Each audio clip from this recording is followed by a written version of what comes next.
पूर्ण विराम में इस बार बात आजम और अखिलेश के बीच की उस दीवार की जो ढह चुकी है, यानी कि नाराजगी का जो एपिसोड चुनाव के बाद शुरू हुआ था उस पर पूर्ण विराम लग गया। 1 जून को अखिलेश यादव दिल्ली पहुंचे थे। उन्होंने आजम खान से अस्पताल में मुलाकात की थी। अब आजम की तरफ से भी पहला इशारा हो चुका है। रामपुर लोकसभा उपचुनाव में आजम की पत्नी तंजीन फातिमा प्रत्याशी हो सकती हैं। उनके नाम पर नामांकन पत्र खरीदा जा चुका है, यानी कि अखिलेश ने जो कदम बढ़ाया था वो सफल हो गया। हम आपको अपने शो में आजम की नाराजगी का पूरा एपिसोड दिखाएंगे, बताएंगे कैसे आजम खान का पूरा परिवार अखिलेश यादव से नाराज हो गया, कैसे आजम खान अखिलेश के सामने आने से बचने लगे और कैसे आजम के बयान अखिलेश की मुसीबत बढ़ा रहे थे। और इसकी शुरुआत हुई थी रामपुर के समाजवादी पार्टी दफ्तर से। तारीख 10 अप्रैल 2022, दिन रविवार, जगह समाजवादी पार्टी कार्यालय रामपुर। हमारे कपड़ों से बदबू आती है, हमारे राष्ट्रीय नीति को हमारे शरीरों में हमारा नाम भी बदलते हैं। भाई आपने अपने रिश्ते के बारे में बताया, आपने मजदूर के लिए दूसरे मैं आपसे पूछना चाहता हूँ, सारा टीका मजदूर ले लिया है, गरीबी अब्दुल खाएगा, कोई भी अब्दुल देगा और जेल में अब्दुल जाएगा। यह सिर्फ एक बयान नहीं था, यह आजम और अखिलेश के बीच पड़ती दरार का सबसे बड़ा सबूत था। विधानसभा चुनाव खत्म हो चुके थे, नतीजे भी आ चुके थे। समाजवादी पार्टी फिर से सत्ता से चूक गई थी और कुछ ही दिन बाद आजम खान के मीडिया प्रभारी फसाहत अली खान ने जो बातें कही, उसने रामपुर से लखनऊ तक सियासी तूफान खड़ा कर दिया। आजम खान के कुनबे से अखिलेश यादव के खिलाफ पहली आवाज़ रामपुर के इसी दफ्तर से उठी थी। आजम खान के मीडिया प्रभारी फसाहत अली खान ने ऐसे चौंकाने वाले बयान दिए जिसने रामपुर से लखनऊ तक बहुत बड़े सियासी बवाल की पटकथा लिख दी। उस वक्त शब्द भले ही फसाहत अली खान के थे, लेकिन इशारा कहीं ना कहीं आजम खान का ही था।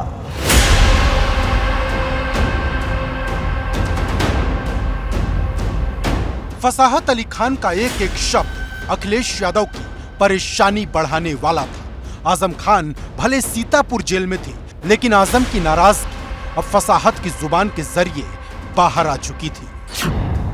इसमें कोई शक नहीं कि फसाहत अली की इतनी हैसियत नहीं है कि वे अपनी ओर से आजम खान का नुमाइंदा होते हुए इस तरह के इल्ज़ाम लगा दें। इल्ज़ाम बहुत गहरे थे और पूरी की पूरी चिट्ठी में आजम खान का दर्द झलक रहा था।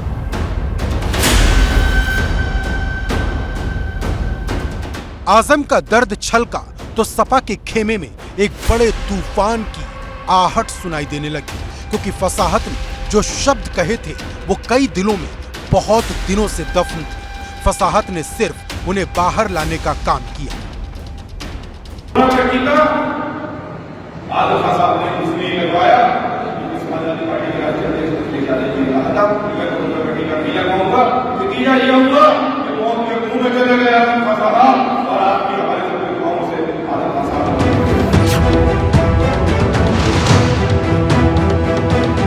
उस वक्त अखिलेश यादव सिर्फ चाचा शिवपाल की नाराजगी ही झेल रहे थे, लेकिन उनके दरवाजे पर ये नई दस्तक थी, और दस्तक भी ऐसी जिसने आते ही बवंडर मचा दिया।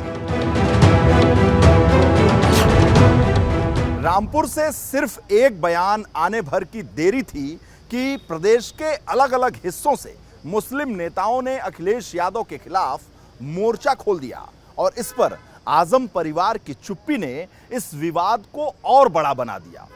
आजम वर्सेस अखिलेश की ये लड़ाई इतनी गहरा गई कि इस अध्याय पर पूर्ण विराम लगाने में बड़े बड़े नेताओं के पसीने छूट गए। कहने को तो ये आजम की नाराजगी भर थी, लेकिन इसका असर बहुत बड़े स्तर पर हो रहा था।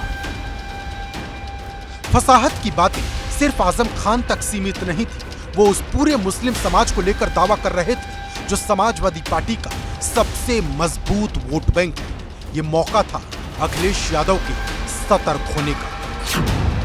फसाहत ने जिस तरीके से खुद को यानी मुसलमानों को यानी उनके तात्कालिक प्रतीक आज़म खां को मजलूम, गरीब और कमज़ोर बताया, वो निश्चित रूप से खाली अखिलेश यादव को सतर्क करने के लिए था और आखिरकार वही चुनाव की हार, चाचा की नाराजगी और उसके बाद सपा के मुस्लिम वोट बैंक के सबसे बड़े पुरोधा के छिटकने का डर। अखिलेश के सामने ऐसे हालात बनते जा रहे थे जिसके नुकसान का तो आकलन आसानी से हो सकता था, लेकिन इस नुकसान को रोकने की शुरुआत कहां से की जाए ये सपा के अध्यक्ष को समझ नहीं आ रहा था। Bureau report, ABP Ganga.